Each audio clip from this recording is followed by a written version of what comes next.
Heaven has a road, but no one walks it, by Silvestris. Chapter 1. The Missing Piece. Xiao Xingjin was breathing. Shallow, erratic breaths, one slowly following another, but in the absolute silence of the dead city, even the whisper of sound was unmistakable.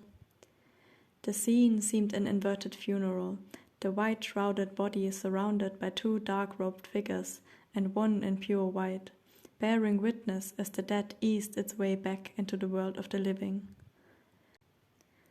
On a slowly rising and falling chest rested a pouch inscribed with quickly fading sigils, collapsing in on itself as though the precious thing held inside for so long had finally gone, leaving it as empty a shell as the body beneath it had been up until a few moments ago. One of Xiao Xingjin's hands twitched lightly. Even Wei Wuxian looked surprised, flute still half forgotten at his lips. Lan Wangji gave him a sharp look before turning back to the coffin, glancing briefly at the other man standing over it, clasping Xiao Xingjin's hands as though he intended to never let go, tears running down his stoic face. And if his brow softened for a moment into a twist of sympathy beneath the headband, it was soon smoothed out into his usual look of bland indifference. "You succeeded," he stated neutrally. Wei Wuxian looked up at the sound of his voice, the wide-eyed surprise quickly slipping into a pleased grin, as though he'd never doubted the outcome. "Of course," he declared, lowering the flute with a twirl. The soul was shattered, but not completely gone. It couldn't be summoned back before, because it had no desire to exist. Once it found something worth coming back for... For just a second his voice stumbled over itself, and he shot Lan Wangji an almost sheepish look before straightening back into his usual swagger. Well, that was the piece missing. Everything else was already in place. These are actually some pretty impressive spells and sigils. It just needed a final nudge to weave everything back together. A dark flurry of movements behind him made him glance over his shoulder before quickly turning back as Xiao Xingjin finally drew a deeper breath and sat up with a start. Song Lan quickly changed his grip from holding his hand to placing a supportive hand on his shoulder, but with the same unmistakable intent of never ever letting go. Xiao Xingjin took several deep breaths, swerving his head slowly as though to identify the people around him, and then his lips moved, mouth too dry to shape words. "Zijin." Song Lan's hand tightened harder on his shoulder, and his face contorted in despair, clearly wanting nothing more than speaking his presence, but unable to, voice stolen.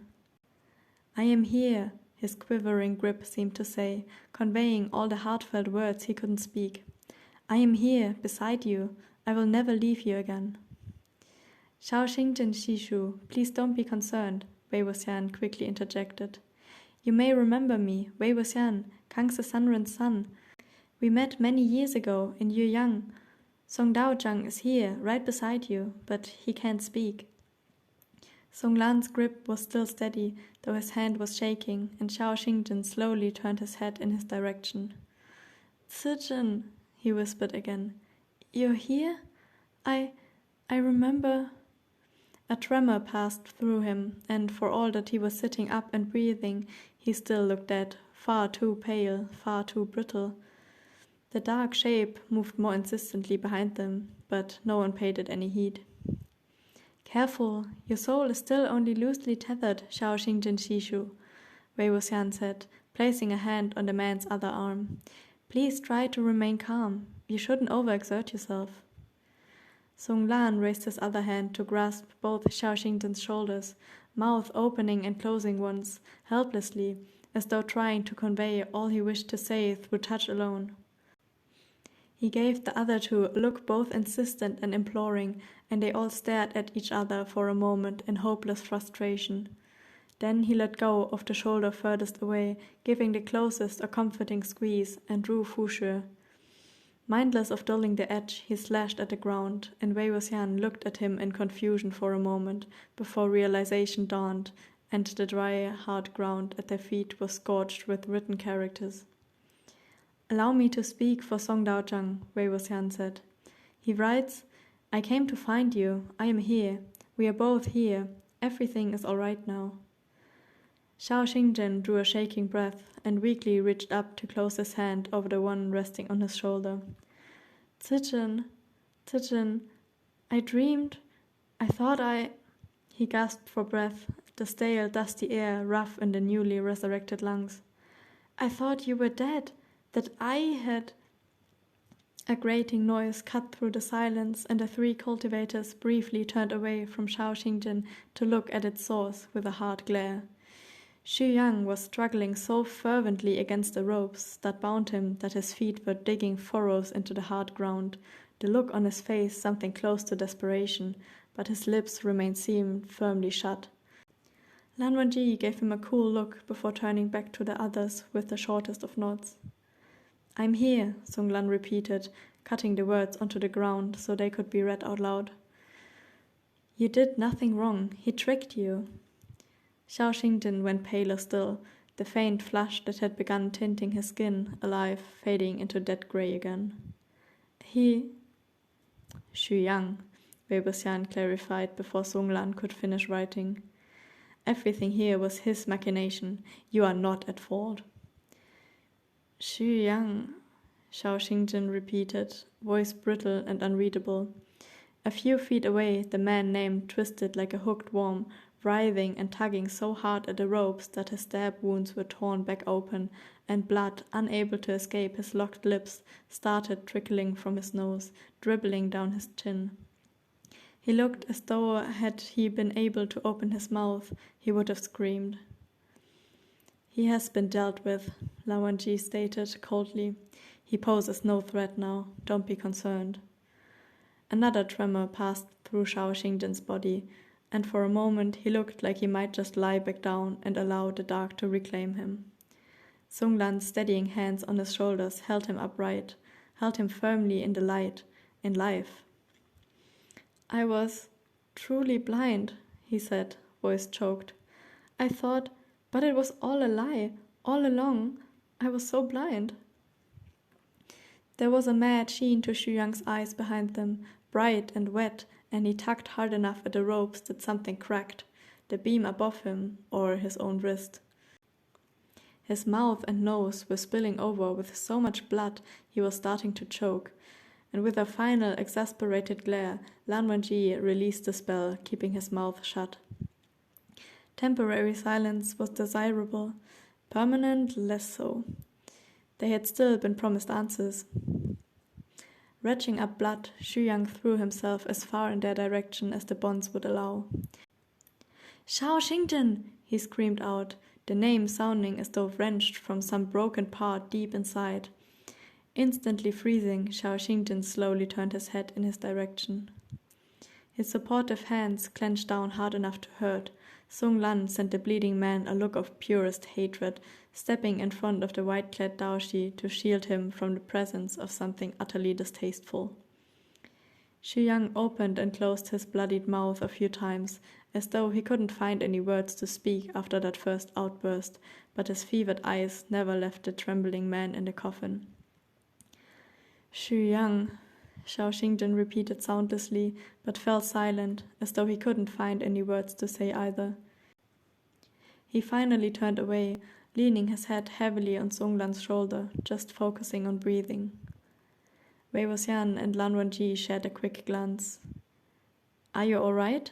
Wei Wuxian asked, looking back surprisingly softly. Drawing a deep breath, Xiao Xingjin finally raised his head and nodded, a thin veneer of habitual serenity slipping back into place, though he was still pale. I am fine, Wei Gonzi. Thank you for your concern. This is all just a lot to take in. He smiled, though it looked quite strained. Wei Wuxian nodded back with a small encouraging smile, though he could see how hollow Xiao Xingjin's smile was. Just hold on, okay? This will all be over soon. We'll just ask a few questions, then you'll have your vengeance. Sung Lan nodded sharply, lips pressed tightly together.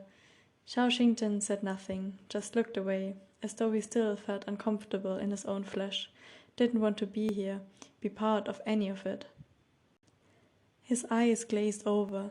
Xu Yang had finally stopped struggling, as though the sight of Xiao Xingjian's face had been all that was holding him up, and now with it turning away, he hung limply from the many ropes, like a true puppet or a funeral paper doll. Trickles of blood still dripped down his chin to pool in the furrows his feet had made. "So, Xu Yang," said Wei Wuxian, tapping the flute a few times in his direction. "You can speak again. Fine. Let's finish this. You made a promise, didn't you? We kept ours, so it's time to make good on yours.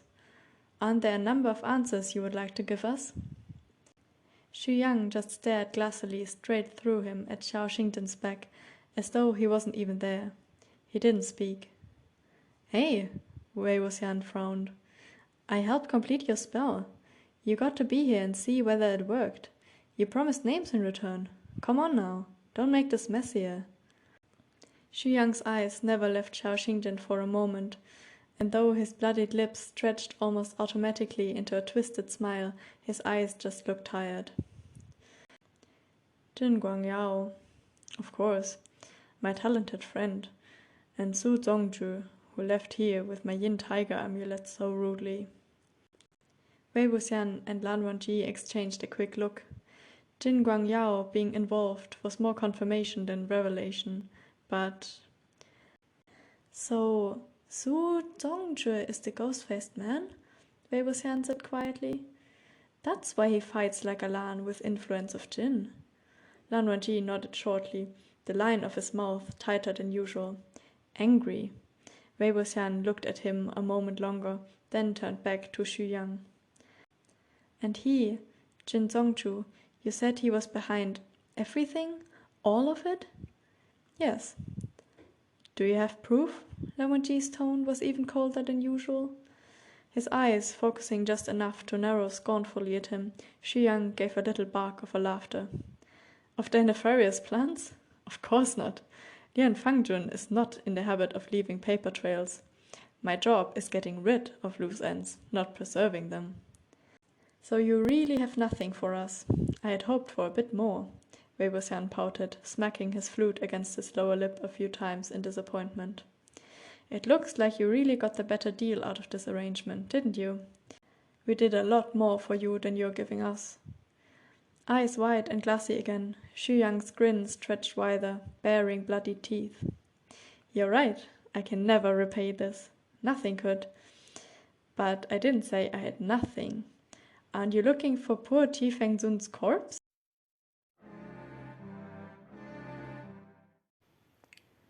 They had been on their way back from laying Ah Ching to rest outside the dead city when they had come across the white bloodied tracks already turning rusty where they were thirstily absorbed by the parched ground. Hurrying their steps, they had found her killer collapsed near the entrance of the coffin house. Wei Wuxian had rolled him over, and for a moment it seemed the final effort had killed the man at last. But then an eye cracked open, and his dusty lips twitched into a ghost of his usual smile. Xu Yang, Wei Wuxian sighed, rolling his eyes. "You really never give up, do you? Did you think that we had already left, so you could go back to your old hiding place and start trouble again?" "That's right," Xu Yang croaked. "You're so sharp as always, Wei Tianbei." Wei Wuxian gave a snort. "Like a little cockroach. You're really a hard one to kill, aren't you? After all that, you're still alive." Xu Yang burst into a high-pitched giggle, blood bubbling from the corner of his mouth. "Pots and kettles, Wei Tianbei. As always, you are the one a few steps ahead of me. I haven't even died once yet." Lan Wangji's mouth turned down another degree, and he placed his hand on Bijin. Wei Wuxian waved a little over his shoulder, and he stiffly let his hand fall back to his side. "You still have to do me that one small favor, Wei Tianbei," Xu Yang said, the manic glint back in his eyes. "I will give you information in return. A fair trade. You did come here looking for something, didn't you?" Another giggle, but after only half a moment he had to stop, drawing shaking gulps of air into his perforated lungs. Wei Wuxian gave his companion a quick glance, then looked back down. "Information?" "Yes," Xu Yang hissed, clearly only still breathing out of sheer stubborn spite. Names. You wanted to know who killed Ji Fengzun, don't you? That same man who arranged for Jin Guangshan to die, who orchestrated the death of Jin Zixun and Jin Zixuan, and you too, Wei Tianbei. This time, Bichen did leave its sheath fully, pointing straight at the dying man's throat, and Wei Wuxian just stared at the man sprawled beneath him. Xu Yang tried to twist his face into a triumphant smile, but he was bleeding out fast and had to close his eyes and focus on breathing. Who killed? But that was... Wei Wuxian looked at Lan Wangji with an almost panicked stare. When Ning killed Jin Zixuan, because I lost control, there was no one else, was there? He's lying, Lan Wangji bit out. Xu Yang spent a few precious breaths on a shallow laugh. I don't lie, remember? If I say I will kill a man's entire clan. He fell silent, drawing labored breaths. Wei Wuxian held Lan Wangji's eyes a few moments longer, a desperate spark of hope flickering across his face, for an impossible absolution, or at least closure. He turned back to Xu Yang, eyes hard. You say someone was behind it, and you give us their names? Xu Yang nodded, out of air. Looking as though he could not believe what he was doing, Lan Wangji sheathed his sword and knelt at his other side, grabbing a limp wrist and starting to transfer Qi to keep the dying man alive a while longer. Xu Yang shot the white-clad cultivator, healing him a strange, dark-eyed smile before looking back to Wei Wuxian. All those answers, and all you have to do is complete that one little spell. Everything is already arranged. If anyone can do it, it's you. You must know it can't work, said Wei Wuxian impatiently. I told you. You told me there might be a small chance, a sliver of a chance. You have to at least try. Xu Yang was breathing hard, the smile replaced by something hovering perfectly between furious and desperate. Some fighting spirit returning to him as his wounds were healing over, the bleeding slowing. Wei Wuxian frowned back, clearly torn. I'm not helping you bring him back for some more of your twisted games. You've made him suffer enough. Xu Yang sighed and stared past him into the heavy, overcast skies. Ah, but what about poor broken Song Dao Zhang? Don't you think he wants to see his friend again? You would do it for him, wouldn't you? Shouldn't you? Wei Wuxian gave a scoff, clearly angrier than he was letting on. You really are something. Are you that proud to need to see your handiwork through, to see if your spells will work? Xu Yang looked back at him and narrowed his eyes with a smile. Of course. Play your flute, Wei Tianbai. Give it your best try, and then I will tell you everything.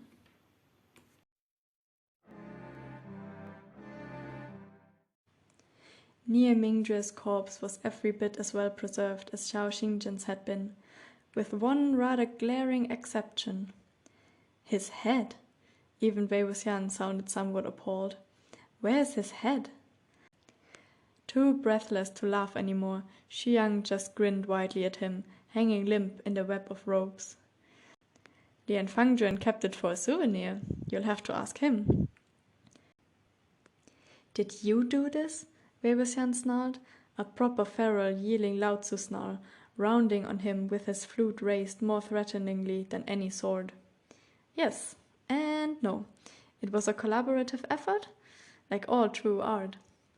Xu Yang tried to laugh, but it turned into a rather weak, bloodied cough. Still leaning on Sung Lan's shoulder, Xiao Xingjian shuddered and turned away, and the smile slowly slid off Xu Yang's face like water off oiled leather. He hung his head with a tired sigh. The details hardly matter, do they? You're just wasting your time now, Wei Tianbei. You completed the spell, and I told you what you wanted to know. Fun as it is to talk to you, we all have better things to do. Like die? Wei Wuxian said, as though he couldn't settle on angry or incredulous. He received a darkly amused look from under Xu Yang's low brows, but even he could see the smile was only pasted on for show by now.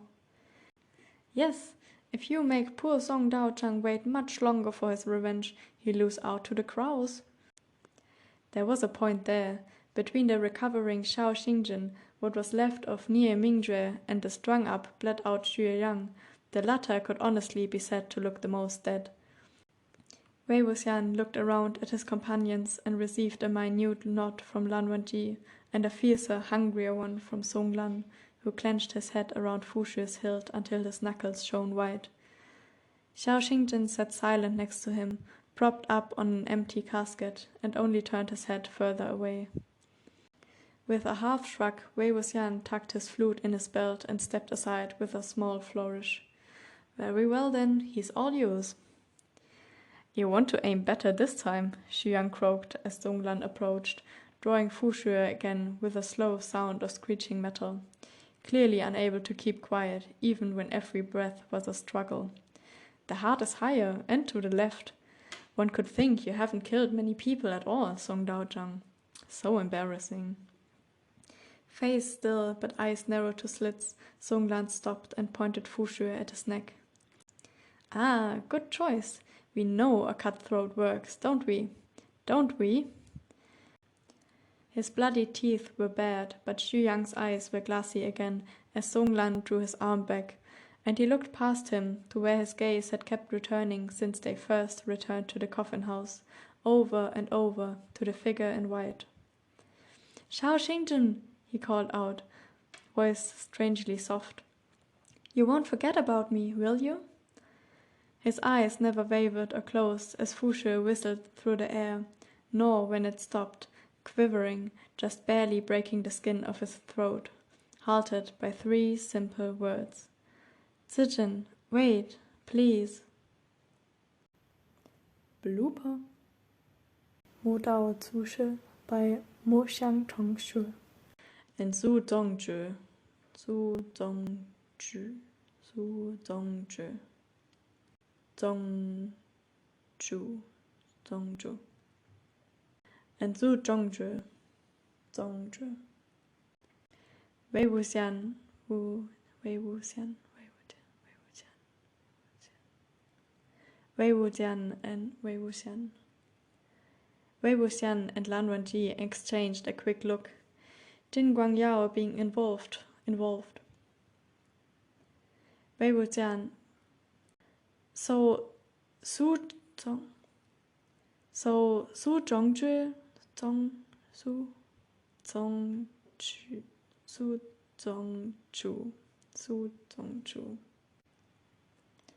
So Su Zongzhu is the ghost-faced man?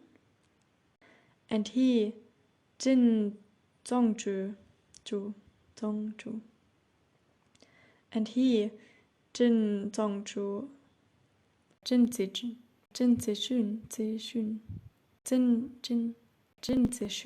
and Jin. Lan Wangji